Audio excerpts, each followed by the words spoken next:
dilúvio caiu antes da arca ficar pronta? Não caiu. Mas quem é que construiu a arca? Foi Deus? Hã? Quem foi? Então quem é que constrói para assumir aquilo que Deus está removendo? Quem tem que construir essa pessoa, esse lugar? Sou eu. Então não foi Deus que construiu a arca, não. Deus estava construindo Noé enquanto Noé construía a arca. O dilúvio não caiu enquanto a arca não ficou pronta. Os filhos de Eli não morreram enquanto Samuel não estava pronto. Saul não morreu até que Davi estivesse pronto. Então eu digo com todas as letras, Deus está aprontando algo para assumir o que Ele está removendo. Amém?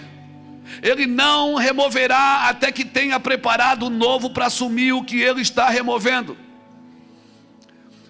E nós ficamos discutindo por coisa que está caído. Está caído, viu? Fulano está caído, fulano está caído, a igreja está caído. E nós estamos focados no que Deus está removendo, quando você deveria estar focado em se preparar para assumir alguns lugares que vão ficar vazios. Vão ficar vazios, pastor Saulo.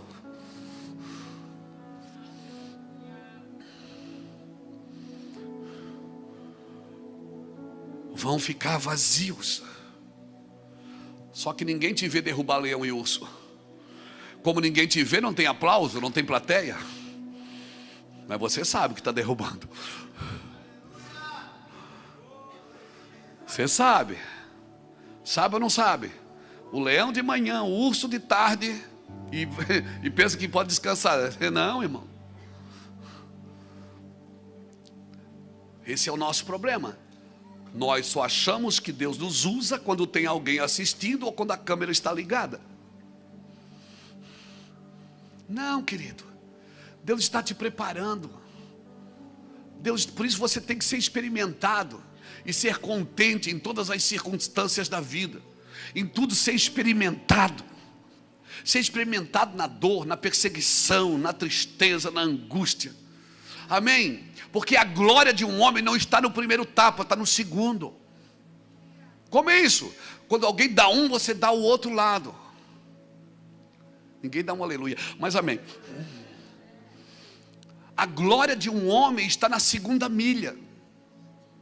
A primeira todo mundo vai, a segunda ninguém vai mais, porque ninguém acredita. Se não deu certo na primeira, para que eu vou na segunda? A segunda ninguém acredita. Por isso só vive os milagres e os propósitos de Deus quem permanece firme naquilo que Deus disse. Porque a glória de um homem, a glória de uma mulher está no segundo soco, irmão. Mas me tiraram a túnica, já levaram a capa? Já. E a túnica? Não, está comigo ainda? Não, então ainda não. Não fixe os seus olhos no que está caindo, mas no que Deus está construindo para assumir este lugar. Porque vai assumir, irmãos. Vai assumir, se prepare. Eu não estou dizendo que Deus tem que derrubar alguém para te levantar, não é isso que eu estou dizendo. Eu estou dizendo que Deus não vai parar em pessoas que não estão entendendo o seu propósito. Deus não vai parar, irmão. E era você para estar lá cantando, botando a musiquinha do Rock Balboa lá, taraná, taraná, subindo as escadas e apanhando. Como diz o profeta Rock Balboa, na vida não vence quem sabe bater, mas quem suporta apanhar.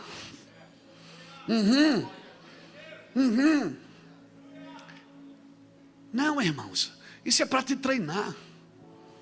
Isso é para te treinar. Cutuca alguém que está do seu lado e canta a musiquinha para ele. Não, estou brincando.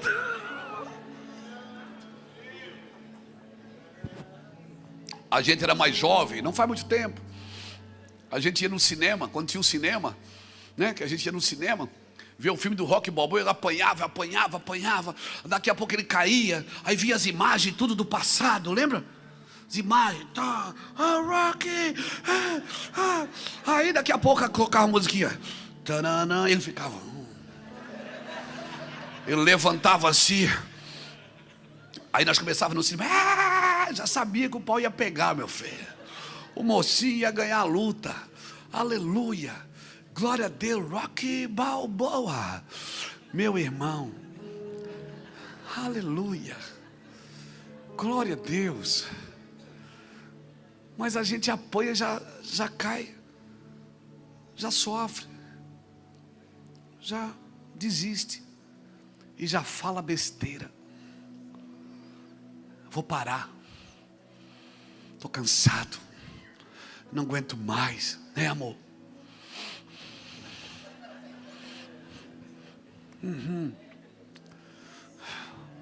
Glória a Deus.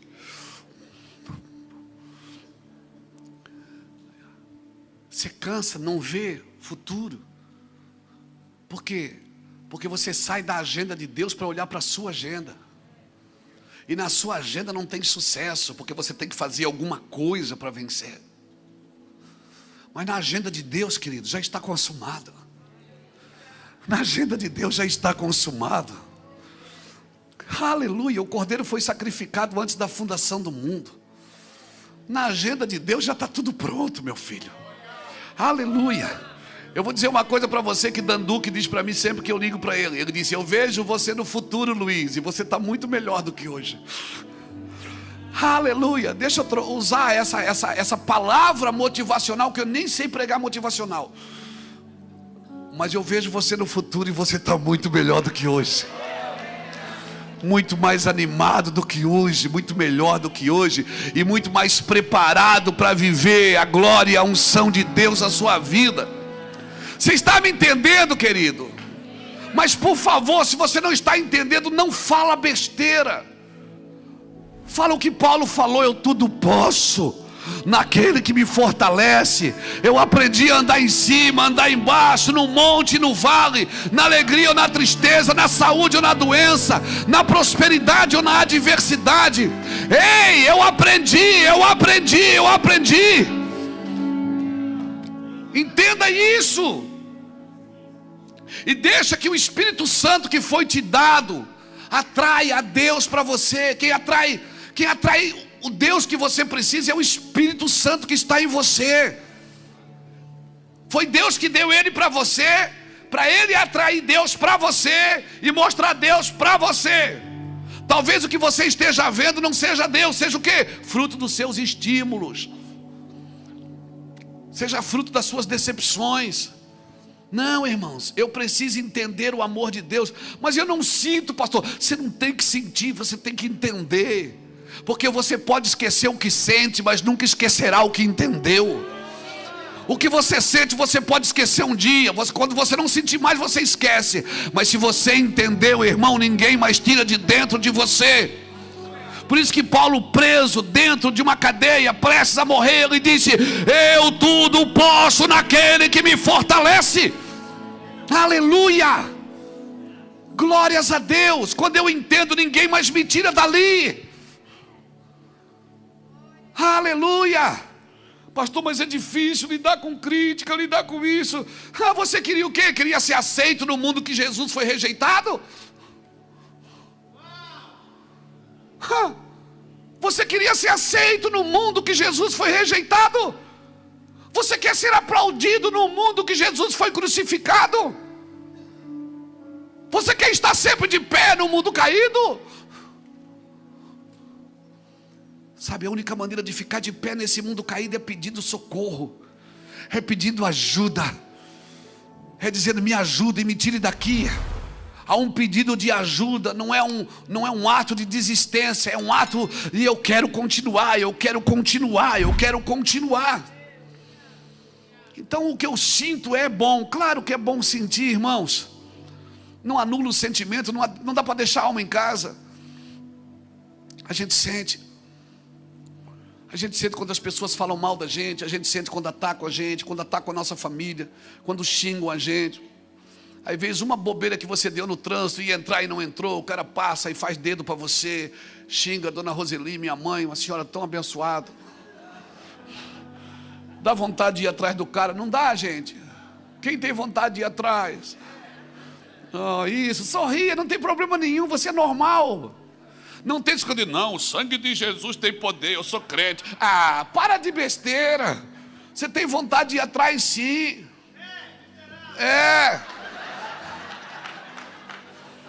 Nem conheço o cara, já estou com raiva dele, não é? O problema é que nós queremos, sabe, um mundo de santidade falsa, é fake, irmão. Porque se toda a santidade que eu conquistei é só fruto do meu esforço, isso não é santidade, é orgulho religioso. Deus só pode me ajudar se eu reconhecer quem eu sou. Então não tem problema eu ficar nervoso. Miserável, né? O problema é eu parar e dizer: Deus, me guarda. Eu não sou esse homem. Eu sou teu servo. Eu ainda sou pastor. E vai que esse cara congrega na igreja. E ele fez dedo para mim, Deus, e eu ainda vou ter que abençoar ele. Dizer: ô meu filho, dá o seu dedinho aqui que o pastor quer quebrar.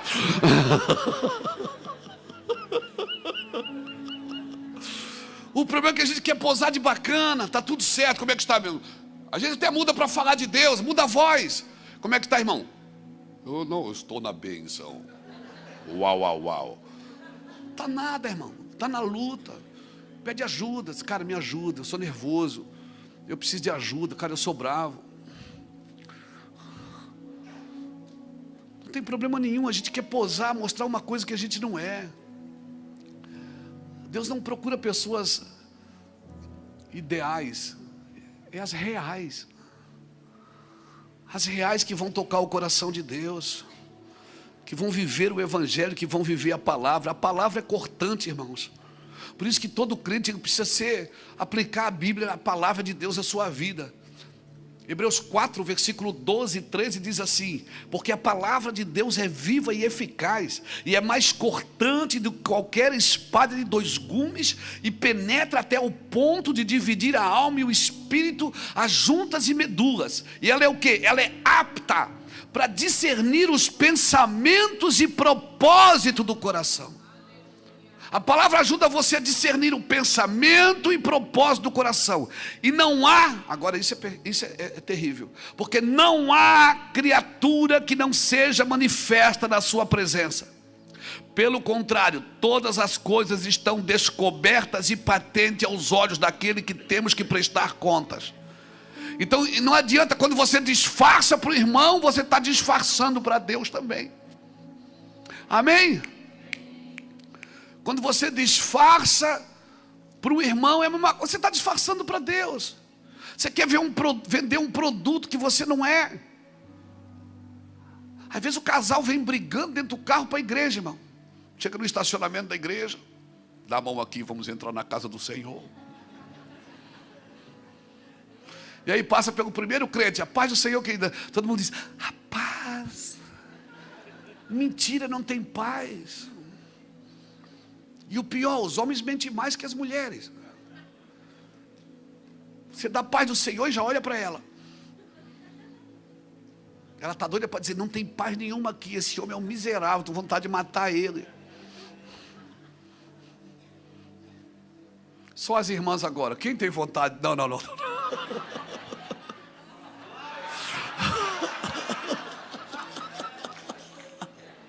Estou falando deles, amor. Esse povo aí, ó.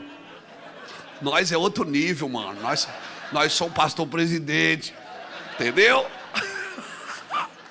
Estou falando desses caras aí, ó. Esses caras ruins. Nós não, nós estamos na igreja do Senhor, estamos guardados.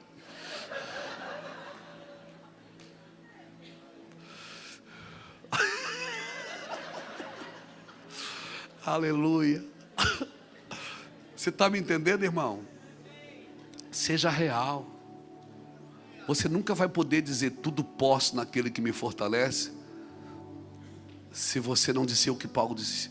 Se você não disser o que Paulo disse: em tudo eu fui experimentado. E quando Deus está experimentando você, não adianta, irmãos. Deus quer nos aperfeiçoar, nos deixar melhor. Tem muita gente que precisa ouvir a tua história, ouvir você, precisa da tua ajuda. Como você vai ajudar alguém se você não for real com Deus? Tem que ser real. ainda que as pessoas elas se relacionam mais com as nossas conquistas e com as nossas vitórias do que com as nossas vulnerabilidades. E por isso muitos de nós não mostramos a nossa vulnerabilidade, porque achamos que as pessoas não vão se relacionar com isso. E nós nos enganamos. Por quê? Porque Deus aperfeiçoa a gente, o poder de Deus é aperfeiçoado na nossa fraqueza. E quando tu estás fraco, é que tu estás forte. Essa é a pedagogia de Deus, querido. Não vai mudar nunca. A palavra é apta para discernir os pensamentos e propósitos do coração. Ela traz luz aos pensamentos e desejos mais íntimos. Por isso que é bom se relacionar com Cristo, com a sua palavra, com as verdades das Escrituras. Por quê? Porque trazendo luz, ela traz luz até os pensamentos mais íntimos. Nada em toda a criação está escondido de Deus, amém? A Bíblia diz que tudo está patente aos seus olhos. Cada criação, cada estrela, Ele conhece pelo nome. Se toda a criação, você acha que nós, seres humanos, nós podemos fazer alguma coisa? Deus nos conhece. Então fala para Deus quem você é, seja real com Ele. A única forma de ser transformado é dizendo: Deus me ajude, eu sou assim. Não é vendendo um produto que nem você compraria. Irmãos, tudo está descoberto e exposto diante dos seus olhos, e é a Ele que nós vamos prestar contas. Irmãos, e eu já falei isso, eu vou repetir. A alma do crente, meu Deus, ela é altamente manipuladora.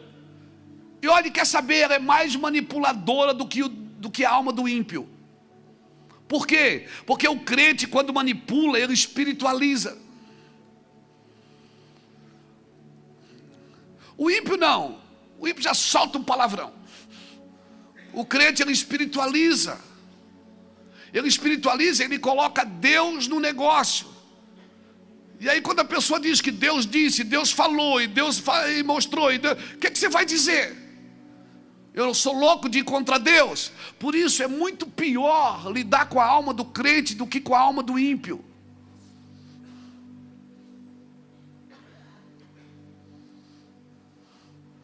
Por quê? Porque nós muitas vezes espiritualizamos a manipulação. Botamos Deus no meio e dissemos coisas que Deus não disse. E nós trazemos Deus para a conversa como se Deus estivesse chancelando aquilo que estamos dizendo. Irmãos, reino e religião vestem a mesma roupa. Eles só não têm o mesmo espírito. Mas reino e religião são muito parecidos. Por isso que eu posso estar vivendo uma religiosidade e achando que eu estou vivendo o reino de Deus. Amém, irmãos? A religiosidade é quando você quer ser mais santo do que Deus. Quando você quer dar ideia para Deus e declarar o que Deus gosta e o que Deus não gosta. Reino e religião vestem a mesma roupa. Agora, uma pessoa que vive no reino de Deus, irmãos, ela precisa ver esse reino, e ela precisa entrar nesse reino, porque vendo e entrando ela vai ter compromisso.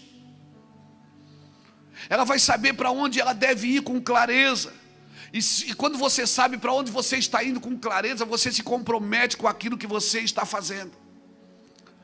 Você vai ver muitas pessoas servindo no reino de Deus, mas na realidade não estão servindo o reino de Deus. Tem uma performance, tem uma vontade correta, tem um serviço correto, mas às vezes aquilo tem a ver comigo, não tem a ver com o reino de Deus. Eu não estou comprometido o suficiente com aquilo. Nós estamos tentando, deixa eu explicar isso melhor, nós estamos tentando entender salvação, mas de como salvar a si mesmo, não é de como salvar o outro. Nós não entendemos que nós fomos salvos para dar a nossa vida em favor de alguém. Irmão, nós não estamos entendendo. Tem pessoas que elas alcançaram um lugar em Deus, vão crescendo, vão crescendo, vão crescendo. Glória a Deus, você tem que crescer mesmo na graça e no conhecimento. Aí a gente alcança um lugar em Deus. Aí acontece alguma coisa de errado com a gente começa a trabalhar para proteger o lugar, não para proteger a gente. Irmãos, não é o lugar que você tem que proteger, é o seu coração. Sobre tudo que deves guardar, guarda o teu coração, porque é dele que procedem as saídas da vida. E a Bíblia diz como você guarda o coração. É Provérbios 4, 23? É Provérbios 4, 23? Bota aí para mim Provérbios 4, 23. Acima de todas as coisas guarde seu coração, pois ele dirige o rumo de sua vida. Versículo 24. Evite todas as conversas maldosas. Como é que você guarda o coração? Evitando conversa maldosa. Segundo, afaste-se das palavras perversas. Olhe sempre para a frente, mantenha os olhos fixos no que está diante de você. Estabeleça um caminho reto para seus pés. Permaneça na estrada segura. Não se desvie nem para a direita nem para a esquerda. Não permita que seus pés sigam o mal. Meu filho, preste atenção à minha sabedoria, e eu sabei o meu conselho prudente. Guarda o coração, ele está dizendo. Sabe como que você guarda? Evite conversas tolas, maldosas. Evite algumas coisas erradas, de preferência tudo. Então a chave da sabedoria consiste em distinguir, ou seja, em discernir o que realmente eu quero da vida e o que realmente Deus quer para a minha vida. Porque o sábio, irmão, ele vai distinguindo no caminho. O tolo mistura tudo. Quando a Bíblia fala de reino, ele acha que está falando de salvação. Quando fala de salvação, ele já está falando de reino. A gente quer entender salvação para salvar a si mesmo. Ei, você não precisa salvar a si mesmo. Jesus já te salvou. Você precisa entender salvação para salvar o outro, para ajudar o outro, para dar a sua vida. Mas eu fui salvo, agora você dá a sua vida por alguém. Foi para isso que Jesus te salvou. Sabedoria tem a capacidade de ver o certo dentro do errado, e também tem a capacidade de ver o errado dentro. Como é que é? Tem errado dentro do certo? Tem.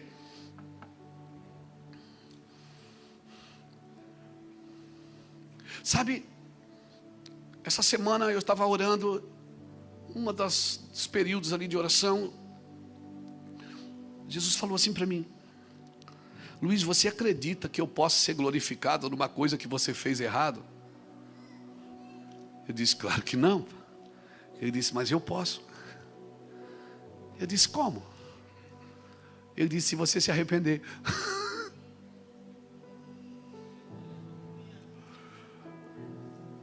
Porque quando você se arrepende, eu já não olho mais para o que você fez de errado. Eu olho para o seu coração. Cara, aquilo mexeu tanto comigo, eu comecei a chorar. Então a vida com o Senhor é simples, irmãos. Porque o trabalho do engano, qual é? O trabalho do engano é relativizar tudo, colocar tudo junto. É achar que todo mundo que me elogia está me abençoando, e todo mundo que me critica está me amaldiçoando. Tinha uma mulher que elogiava Paulo, e Paulo mandou ela calar a boca e disse que ela estava endemoniada. E a Bíblia diz, bem-aventurados sois vós quando mentindo disserem todo mal contra vós. Eu digo, não, aí não, Jesus. Aí não, varão. Aí não.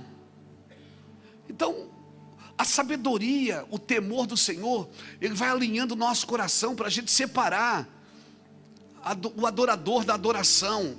A sabedoria é a capacidade de discernir em favor da vida. Por isso eu preciso discernir. Eu preciso ajudar e servir pessoas. Mas eu também preciso dizer para as pessoas que elas têm que nascer de novo. Senão você corre o risco de ajudar sempre a mesma pessoa pelo mesmo motivo a vida inteira. E ela nunca recebeu uma palavra de crescimento. Olha o que diz Romanos capítulo 6, põe aqui para mim, Romanos 6, versículo 20 a 23. Romanos 6, 20 a 23, diz assim: quando eram escravos do pecado, estavam livres da obrigação de fazer o que era certo. Qual foi o resultado? Qual foi o resultado? Hoje vocês se envergonham das coisas que acostumavam fazer, coisas que acabam em morte. Alguém se envergonha daquilo que já fez no passado? Quer falar sobre isso? Não. Claro que não. Agora, porém, estão livres do poder do pecado e se tornaram escravos de Deus. fazem aquilo que conduz à santidade e resulta na vida eterna. Pois o salário do pecado é a morte, mas a dádiva de Deus, o dom gratuito de Deus é a vida eterna em Cristo Jesus, nosso Senhor. Paulo está dizendo o seguinte: quando eu era escravo do pecado, eu estava livre da obrigação de fazer o que era certo, porque eu estava na lama mesmo, e pronto, final. E qual foi o resultado? Vergonha. Agora o verso 22 diz o quê? Agora, porém, nós estamos livres do poder do pecado. Para quê? Para nos tornar escravo da justiça. Ou seja, eu não sou mais escravo do pecado, mas eu ainda sou escravo da justiça. Porque agora eu tenho obrigações de fazer o que é certo. E pessoas não entendem a graça assim. Elas entendem a graça que eu posso agora fazer tudo de novo, porque Deus já me perdoou. Não! Eu era escravo do pecado, fui salvo do pecado para ser escravo da justiça. E no mesmo capítulo, e no versículo 19, Paulo está falando sobre a natureza humana que é fraca. Ele diz: olha, a natureza sua é fraca. No passado vocês se deixaram escravizar pela impureza e pela maldade, e o que fez vocês afundar no pecado. Agora vocês devem se entregar como escravo da vida de justiça. Você está me entendendo? Em outras palavras, resumindo, eu fui salvo para salvar, eu fui curado para curar, eu fui liberto da escravidão para me tornar escravo do amor de Cristo. Aleluia. Você está entendendo isso, meu irmão? Simples assim. Aleluia. Uma vez que a graça me libertou da lei, quer dizer que eu posso voltar a pecar? Claro que não, eu não devo, porque agora eu sou escravo daquilo que eu escolhi obedecer. Eu era escravo do prazer, eu era escravo do desejo, eu era escravo do pecado. Agora eu sou escravo daquilo que eu escolhi obedecer, e eu escolho obedecer a Cristo. Isso também não me isenta do tratamento, não me isenta de ser experimentado. Amém? Amém, irmãos? Alguém me disse esses dias: pastor, mas parece que agora a vida ficou pior. Eu disse: antes você não tinha inimigo, você fazia o que ele queria. Agora você luta contra a sua carne, para não fazer o que ela quer. Ou você escolhe obedecer o pecado que te leva à morte, ou você escolhe obedecer a Deus que te leva à vida de justiça. Ou você se torna livre do pecado para fazer, ou seja, você se torna livre do pecado para fazer-se escravo da justiça de Deus. Então não é uma opção, irmãos. Você está me entendendo? Não é uma opção. Eu vou dizer para você o que eu digo para muitas pessoas: se você queria viver a sua vida da sua maneira, por que você entregou ela para Jesus?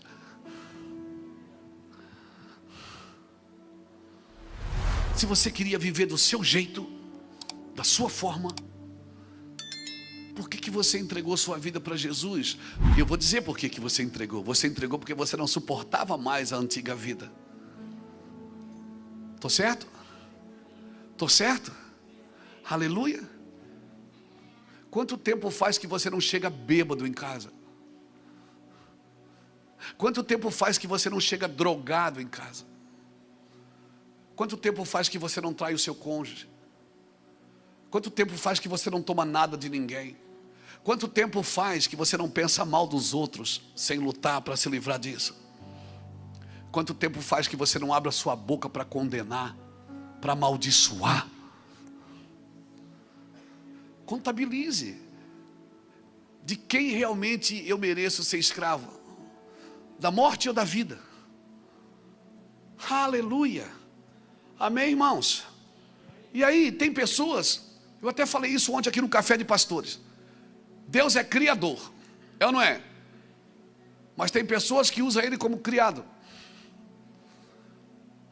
para tirar a sua dor. Ou seja, tem gente que ainda acha que Deus cria dor.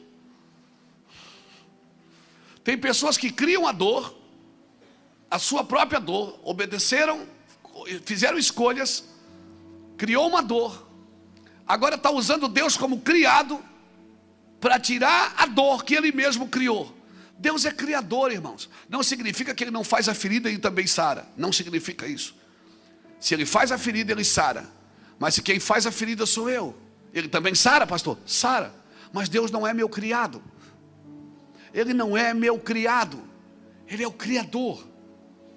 Então, por favor, entenda isso e peça ajuda, irmãos. Peça ajuda. Ontem nós estávamos com essa casa cheia de pastores aqui. Pastores que vêm de vários lugares do Brasil. Onde ainda tinha menos pessoas, porque por causa das eleições hoje, eu acredito que muitos não puderam vir para poder estar nas suas cidades hoje. E eu falei para eles, sabe, pastor, uma das coisas mais corajosas que você vai falar para alguém na sua vida é: me ajude. E todos aqueles que pedem ajuda e se deixam ser ajudados. Porque às vezes o camarada pede ajuda, mas não se deixa ser ajudado. Estão de pé. Todas as pessoas que pedem ajuda e se deixam ser ajudados estão de pé. Por quê, irmãos? Porque Deus, Ele te ajuda. E Ele sempre tem pessoas que vão te ajudar também. Então eu queria deixar essa palavra para você. Guarde essa frase: eu tudo posso. Esse cara estava preso quando falou isso. Uma das últimas cartas que ele escreveu, teologicamente conhecido como a Carta da Alegria. Porque muitas vezes nesta carta de Filipenses ele diz: alegrai-vos comigo no Senhor. Um homem que entendeu a razão da sua prisão, entendeu a razão da sua morte, entendeu a razão das suas perseguições, das suas cadeias. Ele entendeu, irmãos. Amém, irmãos? Ele entendeu. Guarde essa palavra: tudo posso naquele que me fortalece. Quando você tiver de frente com alguma situação e você não saber como resolver, fecha os olhos e ora. A não ser que você esteja dirigindo. E daí você fecha e não abre mais.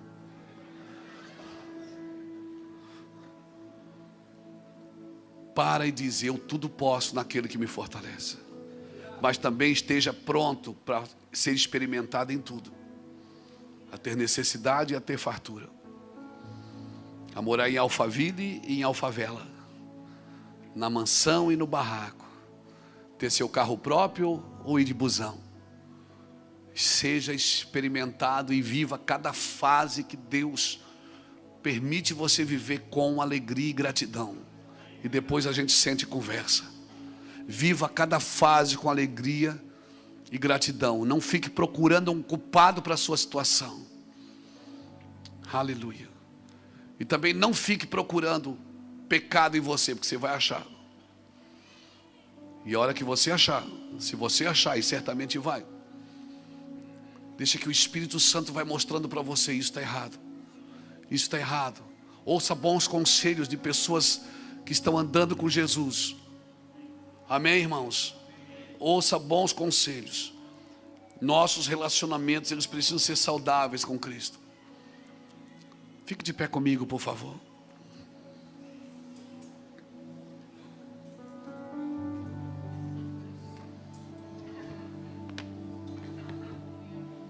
Aleluia.